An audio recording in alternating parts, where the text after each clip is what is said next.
So today we are going to demonstrate the current balance experiment. For this experiment we need some current elements. These are some of the current elements which we are going to use. 6 current elements we will be using. We will be using a magnet. The red end is your north pole, the white end is your south pole. We need a DC, low voltage DC power supply, a stand and a weighing balance. What we will do is, we will take any one of the circuit element, we put it here and we give connection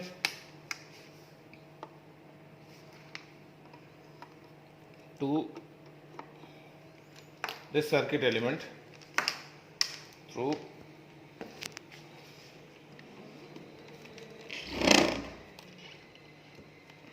these two knobs. Shoot कर रहे थे. So now the circuit completes. You can see when the current element was not there, the circuit is connected to this power supply through this end, but it is open circuit.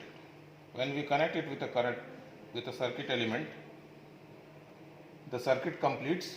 So as the conventional current goes along this red wire, then through the circuit element to the black wire and back into the power supply. So this way the circuit completes and you can get a current. You can see here I have to adjust a small voltage and then accordingly we can change the current.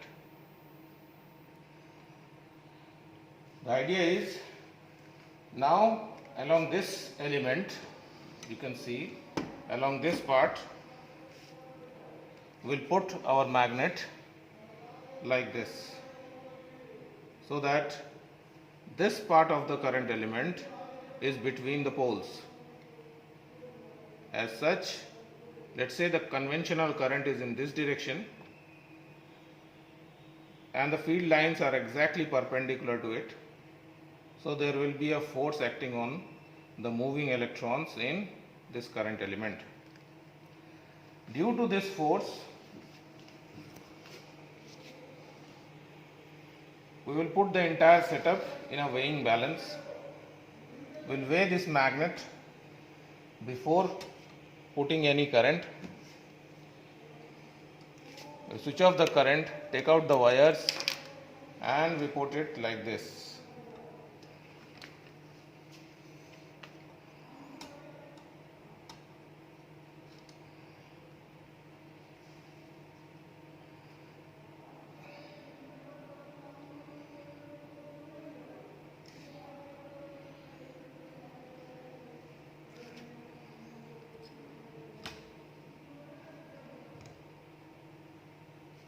Precautions should be taken that this current element should not touch any of the poles, because that will produce undue friction which is not required, which is not good for this particular experiment.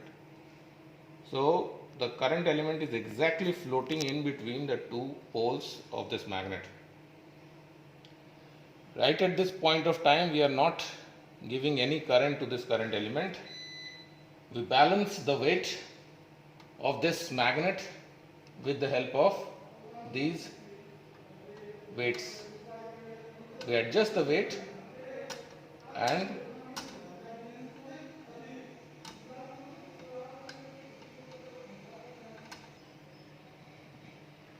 now what we will do is, we will give current to this current element through this knob.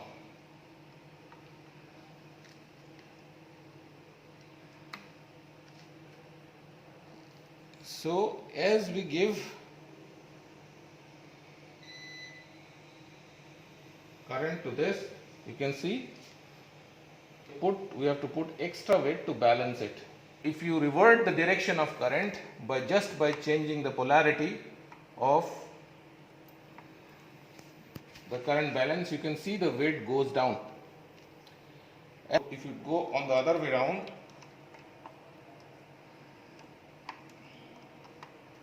and you increase, you see it is increasing. So you have to put extra weights to balance it.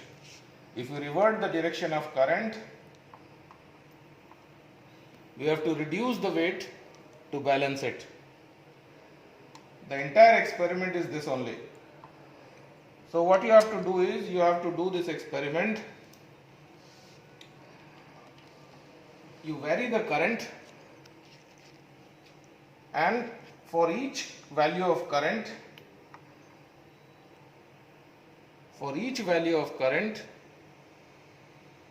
you adjust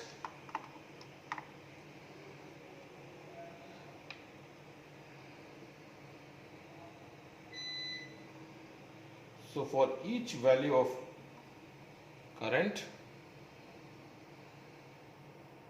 you adjust the weights. Measure the current versus the change in weights. This is one part of the experiment. Repeat the same experiment for all the 6 current elements. So you will get a plot of I versus load. And load can be related to, load is basically the reaction force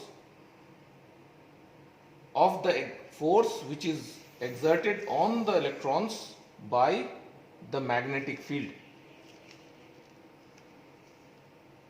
So we get 6 different readings for 6 different tables for 6 different current elements.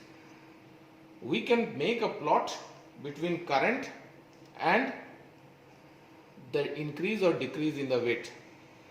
The weight can be increased or decreased just by changing the polarity of the current. If we change the direction of current, the amount of reaction force acting on it will also change its direction.